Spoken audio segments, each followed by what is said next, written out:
Salut tout le monde, ici Julien. Et Daphné, nous sommes présentement sur le tapis rouge du film Le Séjour du Talion.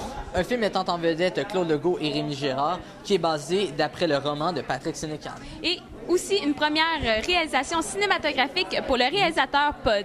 On a pu faire plusieurs entrevues avec les artistes. On vous présente ça dès maintenant à l'émission X-Média.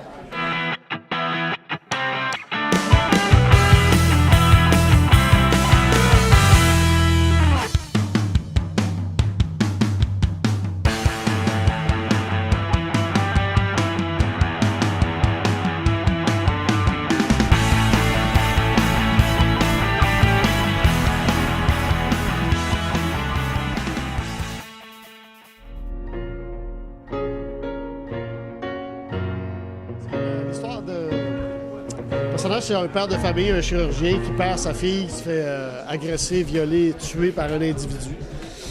Et à partir de ce moment-là, germe en lui l'idée de se venger, de venger sa fille. Il kidnappe l'individu et décide de le torturer jusqu'à l'anniversaire de sa fille.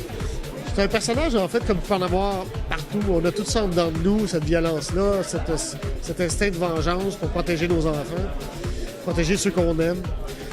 Et je pense que on s'est établi des codes dans la société qui fait qu'on ne peut pas faire ça nous-mêmes. On s'est créé des codes de justice, une éthique. Et on a aussi en dedans de nous des digues qu'on s'est construits pour retenir notre animal violent. Mais lui, ces digues ont lâché. Je fais la mère de la petite fille qui s'est fait kidnapper et tuer. Et donc la femme du bourreau.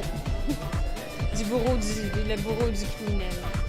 Est-ce que vous avez trouvé ça difficile de jouer un personnage plutôt renfermé sur lui-même? Parce qu'habituellement, on vous voit puis vous êtes... Ouais, tous les rôles, je trouve ça jamais facile, quel que soit le personnage. Il y a toujours... faut toujours aller chercher une vérité, même dans une comédie, même partout.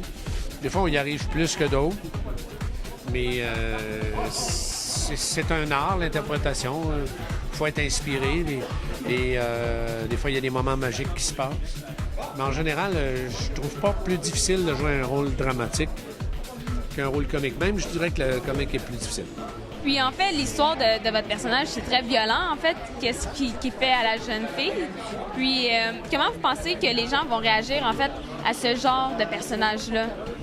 C'est ça que j'ai hâte de voir. Jusqu'à date, ceux qui l'ont vu, c'est surtout des critiques, des journalistes, tout ça. Puis au lieu de me dire ce qu'ils en pensent, ils me posent la question.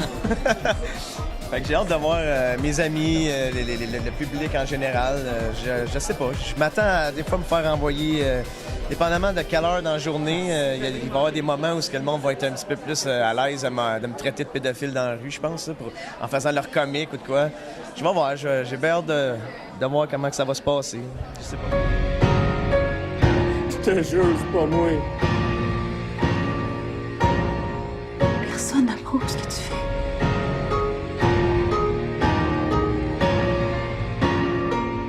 Une fois pour Jasmine, je dois ça. Puis justement, vous êtes l'auteur de l'histoire. Pouvez-vous nous la décrire, en fait, la résumer? Ben écoute, c'est un père de famille qui s'appelle Bruno Hamel. Sa fille de 8 ans est violée et tuée par un méchant monsieur. Et le père pète une coche, il va enlever l'assassin à la police et il décide de le torturer dans une cabane pendant 7 jours dans l'intention de le tuer à la fin. Mais le film montre que plus il le torture, plus que lui-même se met à sombrer dans une sorte de folie puis une espèce de doute sur ce qu'il est en train de faire. Voilà. Le film Les 7 jours du Talion a déjà été vendu dans plus de 5 pays. Comment expliquez-vous le succès du film? Je sais pas. Je sais pas. Je pense que... En tout cas, je peux juste te dire ce que j'ai vécu quand les gens l'ont vu. Je pense que ça suscite des réactions assez fortes. Puis je pense que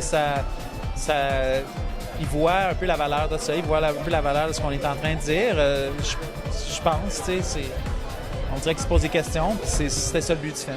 D'où vient, en fait, vos idées, quand même, qui sont assez violentes par moment, là? Je sais pas comment je pense à ça. Le monde me pose souvent la question, puis je sais pas. En tout cas, manifestement, c'est un côté sombre que j'ai en moi, ça. Et manifestement, il faut que je trouve le moyen de négocier avec ce côté sombre-là en écrivant dessus, en l'exorcisant. Alors, je fais ça plutôt que d'aller varger sur mon voisin. C'est quand même un peu plus sain.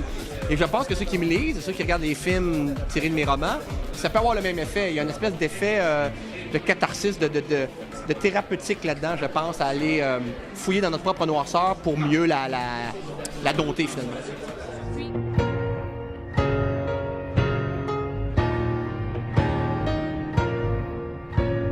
Comment c'était l'expérience de jouer avec tous ces grands acteurs-là, quand même Claude Legault, Rémi Gérard, Rémi Gérard, puis le réalisateur aussi, Pod et tout?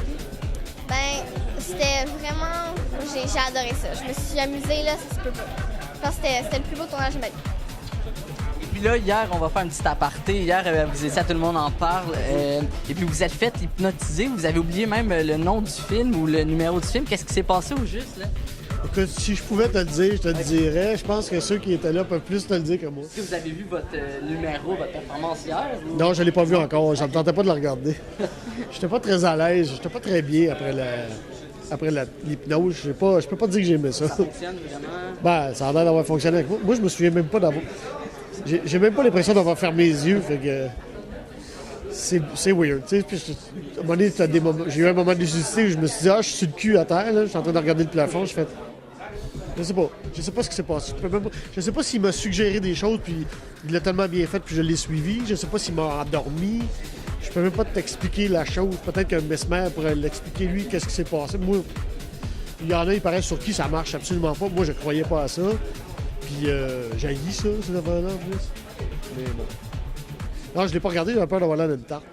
Alors, c'est ainsi que se termine le tapis rouge du film Les Séjours du Talion. Le film prend d'ailleurs l'affiche le 5 février prochain. Puis on aimerait remercier tous les artistes qu'on a pu interviewer lors du tapis rouge. Et on vous invite à visiter notre site internet au www.jvmproduction.com. Salut tout le monde, on se revoit sur une prochaine émission d'Accès Média.